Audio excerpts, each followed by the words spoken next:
আজকের রেসিপিতে থাকতেছে 2 রকমের ভর্তা রেসিপি। প্রথমে আমি করলা কেটে করলাগুলো এই সুন্দর করে ধুয়ে পরিষ্কার করে নিয়েছি। এখন এই যে ফ্রাই প্যানে তেল গরম করে করলা এবং করলার ভর্তা এবং কাঁকরোলের ভর্তা আমি 2টা আইটেমের ভর্তাই আজকে একসাথে দেখাবো এক ভিডিওতে। এই তো সবগুলো আমি এইভাবে তেলের উপরে দিয়ে দিয়েছি রসুন, ছোট একটা রসুন কোয়া পরিষ্কার করে দিয়েছি, আর দেব মরিচ, দিয়ে দিয়েছি পেঁয়াজ। সব কিছু একসাথে দিয়ে এখন চুলার আঁচ মিডিয়ামে রেখে আমি ঢাকনা দিয়ে দেব। একটু 1 চিমটি লবণ দিয়ে দিয়েছি। এই তো ঢাকনা দিয়ে ঢেকে রাখবো। কিছুক্ষণ পর আবার উল্টে পাল্টে দিব, যাতে করে দোনো সাইড সুন্দর করে সিদ্ধ এবং ভাজা দুটোই হয়। এই তো সুন্দর করে 1 পিঠ হয়ে গিয়েছে। উল্টে পাল্টে দিয়ে আরও কিছুক্ষণ ঢাকনা দিয়ে রাখবো অন্য সাইড, যাতে ভালোভাবে সিদ্ধ হয় এবং ভাজাটাও হয়ে যায়।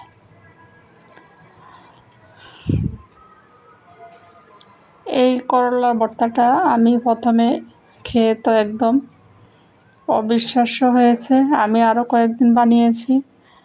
আজকে এই করলার রেসিপিটাই সুন্দর করে আপনাদেরকে দেখাবো। যারা করলা খেতে চায় না, এই ভর্তাটা বানালে বুঝতেই পারবে না সে করলার ভর্তা খেয়েছে নাকি অন্য কিছু। এই তো আমার সব কিছু ভাজা হয়ে গেছে এবং রেডি করে নিয়েছি। এখন আমি প্রথমে কাঁকরোলের ভর্তাটা করব। মরিচ, রসুন, পেঁয়াজ, কাঁকরোল একসাথে নিয়ে নিয়েছি। এখন খালি বেটে নিব। আগে কাঁকরোলটা বাটতেছি। করলাটা যদি তিতা হয় তাহলে একটু তিতকুটে হয়ে যাবে এই ভর্তাটাও, এই কারণে এটা আগে বেটে নিয়েছি। পরে করলার ভর্তাটা বাটব। বেশি সময় লাগে না, একদমই আমি 1 জন কি 2 জনে খাবো, এই কারণে অল্প অল্প করেই একটা কাঁকরোল দিয়ে আমি কাঁকরোলের ভর্তা বানিয়েছি, আবার একটা করলা দিয়ে একটা করলার ভর্তা বানিয়েছি। একদম কম কম করেই আমি বানিয়ে নিয়েছি। দিয়ে দিয়েছি ধনিয়া পাতা দিয়ে ভালোভাবে পিষে নিয়েছি। এখন আরেকবার ভালোভাবে এই যে এইভাবে মাখিয়ে নেব।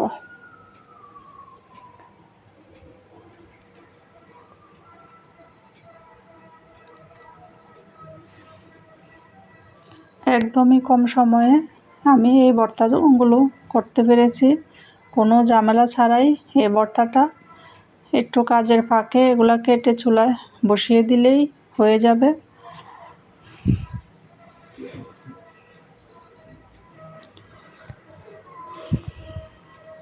এখন আমার কাঁকরোলের ভর্তাটা খুবই সুন্দর করে বানানো হয়ে গিয়েছে। কাঁকরোলের বিচি সবগুলো একদম ফিনিশিং করে বেটে নিয়েছি। এখন দিব করলার ভর্তাটা। করলাটাও আমি সুন্দর করে মচমচা করে ভেজে নিয়েছি। আর এখন আমি রসুন, মরিচ, পেঁয়াজ, করলা এই সব কিছু একসাথে বেটে নেব।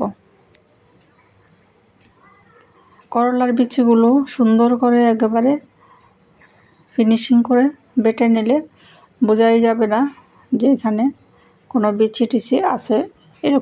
এরকমভাবেই বাটতে হবে।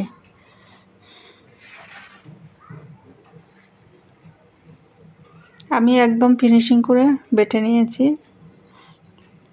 কেউ বুঝতেই পারে না যে আমি করলা বা অন্য 2টা ভর্তা কিসের ভর্তা খাওয়াইছি আজকে। অনেক মজা হয়েছে এবং অনেক ভালো লেগেছে। গরম ভাতের সাথে এই ভর্তাটা হলে অন্য আর কিছু নেওয়ার প্রয়োজনই পড়ে না।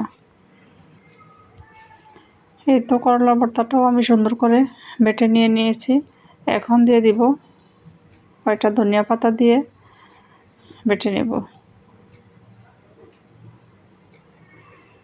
এই ধনিয়া পাতাটা দিলে ভর্তার সাথে আলাদা একটা সেন্ট আসে। আমি আগে অল্প সামান্য লবণ দিয়েছি, এখন আর 1 চিমটি লবণ দিয়েছি। পরিমাণটা ঠিকঠাক এখন হয়ে যাবে। এটা ধনিয়া পাতাটা বেটে আবারও আমি ভর্তাটা সুন্দর করে মাখিয়ে নিয়েছি। এই তো আমার 2 রকমের ভর্তা একদমই রেডি। এরকম করে ভর্তা বানিয়ে খেয়ে দেখবেন, করলা ভাজির কথা ভুলেই যাবেন। ভাজি আর খেতে ইচ্ছা করবে না, বলবেন যে ভর্তাই খাই।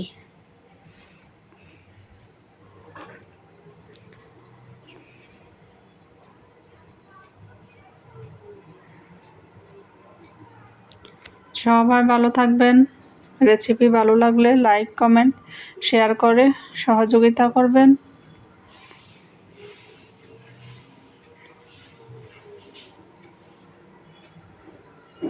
আল্লাহ হাফেজ।